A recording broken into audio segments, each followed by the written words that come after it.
Hey everyone, Larissa here from Beekeeping Made Simple, and this video is about propolis. Um, it's the end of March and it's kind of bee season, but not quite. So I wanted to talk about some of those fun things you can do with the products you're harvesting from your hive. To get you excited about beekeeping and the things that you can do come the fall once your beekeeping is over or when you have free time in the summer.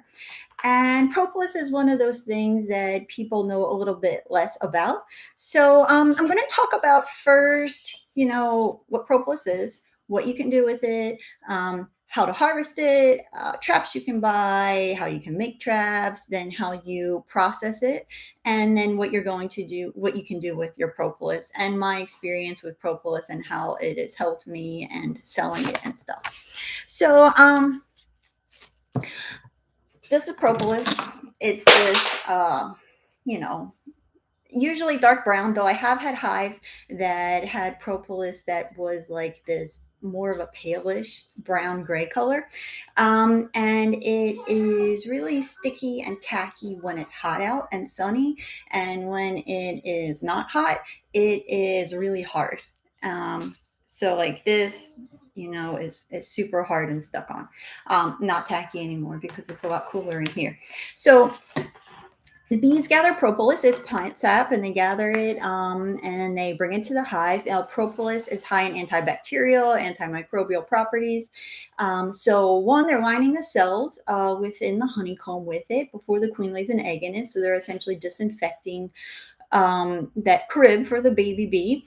They are also using it around the hive. They are making it really hard to pull boxes apart to get the lid off and plugging up holes within the hive. And so when they stick everything together in the hive with propolis, it makes it harder for humans, bears, predators to come and pull it apart. And then, of course, they're plugging up the holes, and that prevents sunlight from coming in as well as rain and elements. So they say that autumn is a good time to harvest propolis, but you see it, you can take it. I haven't really found that matters too much. Now, first off, harvesting propolis, like how you can gather it from your hive. You can just pull it out of the hive where you see it, like like this queen excluder I have here. You have propolis in your queen excluder. You can always just pull it off with your hive tool, scrape it. But there are propolis traps, and I will put a link in the show description to places you can go to find propolis traps. You can also make your own propolis trap. You just take a screen with holes that are too small for bees to get through. Bees are like, that 3/8 of an inch roughly is the hole that they can get into. So you want the hole smaller than 3/8 of an inch.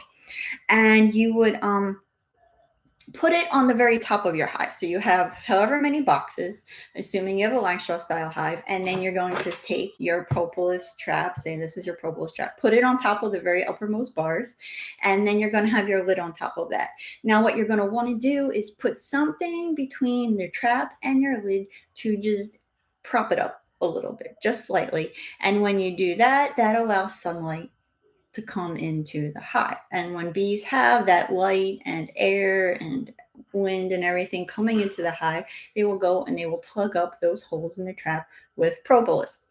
You can also, so you could put a screen in there, or some people take corrugated plastic, and that's what political signs are made out of, but you can also find corrugated plastic at the hardware store, and you can just drill small holes that are smaller than 3/8 of an inch in there, not a ton, just however many you want to, and put that, just like I mentioned before, on the very top of the uppermost box between the lid and the uppermost box. Now, you can just scrape the propolis wherever you find it in the beehive. Just keep in mind, you don't want to scrape it if it was potentially in the hive when honey was being, when your hive was being treated, because that can then be in the propolis. I'm not positive about whether it would be in the propolis. I know that is the case for beeswax, because beeswax is really absorbs all of those chemicals. It's very porous, but just to be safe, I would not use it for.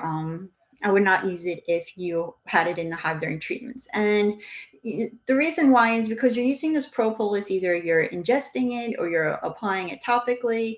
And so, those treatments aren't things that you want to be exposing yourself to. Beeswax, on the other hand, is not always used topically. It is often used for candle making. So you can use that wax that was in the hive. So if you're going to, nix the traps and you just want to scrape it out of your hive, I would at very least, just pull it off of the queen excluders or something plastic. Otherwise, you're going to be getting bits of wood and paint in with your propolis. And the wood you can strain out, but while you're cleaning it and processing it, but the paint, it isn't really ideal. So, it's pretty easy to just make that propolis trap with piece of corrugated plastic, drill some holes that are smaller than 3/8 of an inch in there, or buy a propolis trap. Or you could just take two plastic queen excluders and just put them on top of each other so that the holes are smaller, and put that between the lid and the uppermost box and just prop it up just a teeny little bit and see how it goes. Okay, so now that you have your propolis, once you have the trap in and the bees have plugged up the holes and you have it to pull out of the hive, what you want to do is just put it in the refrigerator if you have it in clumps. If it's like stuck in your trap, put it outside in the sun so that it heats up and it's warm. And then you can take your hive tool and you can scrape the propolis off. And then you can put it in the refrigerator so that it cools down. And once it's cooled down in the fridge, you can smash it with a hammer. And when you smash it with a hammer, you get it into a whole bunch of teeny little pieces.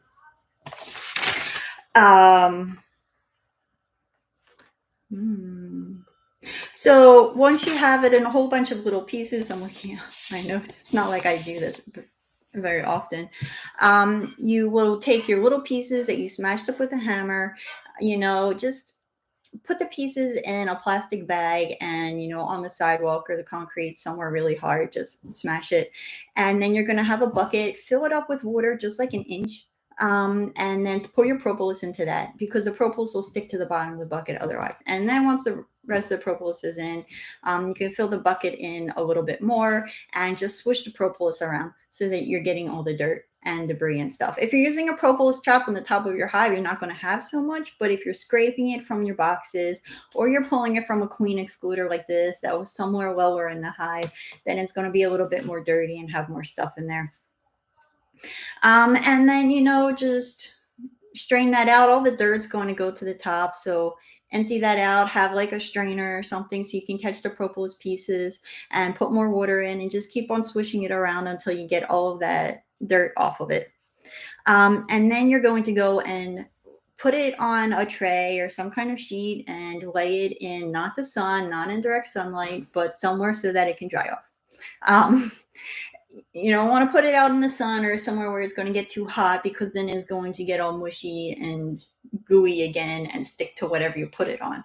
And if that is wax paper, not so much of a big deal, but if you're sticking it on any kind of metal pan or something, it's going to be a mess.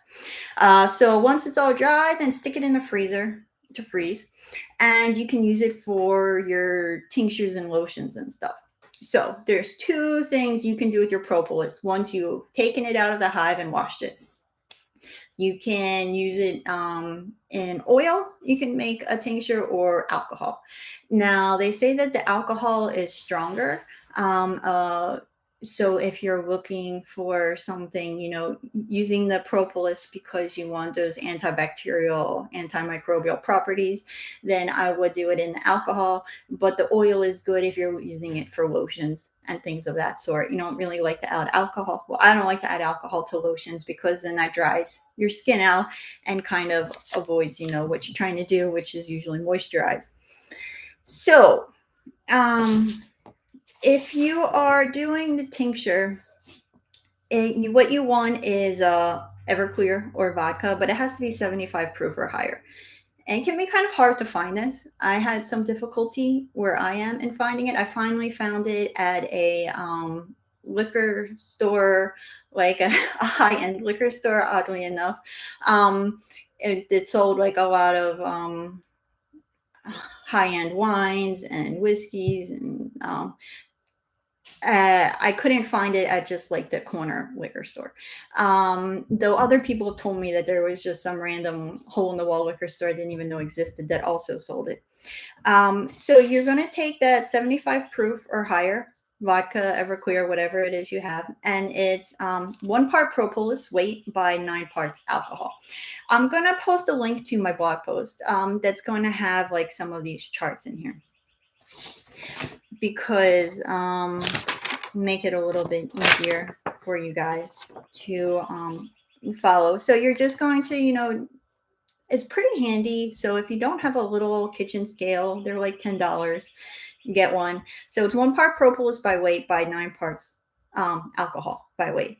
Do not use rubbing alcohol because if you ever use this for some kind of purpose where you're ingesting it, that's no good, for like a throat spray or something.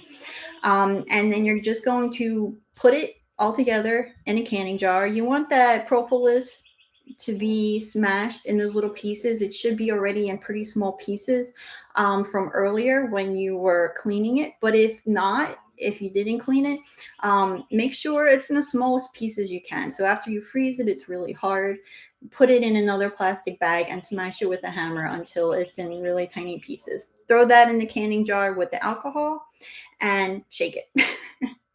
You're going to store it in a dark place, so you can put it in like a paper bag in your kitchen. So you don't, that's what I did. So I didn't forget about it. Because if I just put it like in the medicine cabinet in my bathroom or like underneath the sink, I was going to forget about it. You want to shake it 2 to 3 times a day for 2 weeks. I set a reminder on my phone that went off daily because I just never can keep up with all of my random craft projects. Now, once you are done with like 2 weeks is over and you're done shaking it, you're going to then strain it. Coffee filters work best, but it takes a lot longer. So you can use a cheesecloth, but you're then going to pour it over another clean jar with some kind, either a cheesecloth or coffee filter, to get the propolis pieces out. So you just have what should be brown alcohol in your jar. Now you're going to want to store this in a dark colored jar. You don't want to keep it in a light colored canning jar, like more of those medicinal bottles. And you can reuse the propolis after you're done with this shaking and storing. So I'm going to have in my blog post, because this is a little bit, beyond talking about, but that's to make a 10% strong propolis solution. You can do 20 and 30%. Beyond 30%, they say it doesn't work very well. I've never tried making it stronger than 30%. So you're just going to have, not as high of a ratio. So you're just going to have a lot less alcohol and more propolis to make a 20% or 30% ratio to make it a little bit stronger, if that's what you want. So you can also do oil tincture, and that's very similar to the propolis with the alcohol tincture. The only thing is that you have the option. You can either do it the same way and put it in the oil and shake it 2 to 3 times a day for 3 weeks and keep it in a dark spot, or you can heat it up and make it in 1 day. So you're going to heat up the propolis, and most people use olive oil. You can use other oils. Avocado oil works well. I wouldn't use oils with a scent to them like coconut oil. But it's still 9 parts the oil to 1 part propolis by weight. So if you choose to make the oil tincture with propolis, you're going to have the 9 parts oil to 1 part propolis by weight. And so you just measure it out and put it in a small pan, and you are going to heat it up, but you do not want it higher than 122 degrees Fahrenheit, because there are antimicrobial properties to propolis, so you don't want to kill those beneficial things.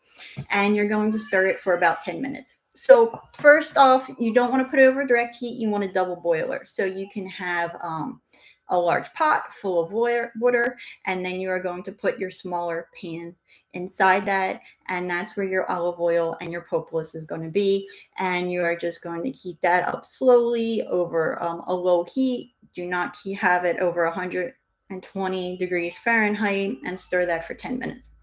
And that will give you an oil tincture. So there's different things you can do with your propolis. The bees use it to disinfect their hive and to seal up holes. They say it's antibiotic, antimicrobial, antiviral, and antifungal. So obviously you're using it for things like sorry, you hear the baby crying in the background. My husband is with the baby, so it's not like she's being left to scream while I talk. So the only thing I've really used propolis for is a throat spray. You can put it in a little spray bottle and spray it in the back of your throat, and that can help with a sore throat. People also use it for bronchitis as a preventative supplement, and for other kinds of colds. You can spray that propolis spray in your mouth, and that's just a direct, Everclear propolis tincture that you're making. You put a spray bottle and you can spray. Internally, some people use it as nose drops for sinus infection or congestion. You can make a mouth rinse for mouth sores, or for irritated gums. You can use the rinse for a toothache. One person came by the farm and asked for a piece of propolis because they had a toothache, and they just put the whole lot right there in the tooth. And then externally, it can be used for cuts and burns and bites and rashes and nail fungus. If you're going to put it in the oil, usually you're using the propolis, the oil infused in propolis for severe dryness, eczema, psoriasis, not just for general oils and lotions. So throat spray, here's a quick little recipe for you. That would be 3 tablespoons of the Propolis Everclear tincture, 2 tablespoons of honey, 1 tablespoon of warm water, and you mix that in a spray bottle. You can spray in the back of your mouth. Now, that's something to do right on the spot. You're not going to keep that around for a while because that's honey and water mixed together, and so those things don't last very long together. But also just a straight up propolis tincture would work fine as a throat spray, but you can all add the honey and warm water if you like. And then there is a salve that you can make, which is a real easy one as well. That is using a propolis tincture in alcohol, but making it stronger. So it's a 30%, which I'll have in the link to my blog post, how to do the 30% versus the lighter tinctures. So it's a 1 part propolis tincture, and then 9 parts petroleum jelly. And you can heat that up over in a double boiler. So you're just putting everything in a small pot or, pot.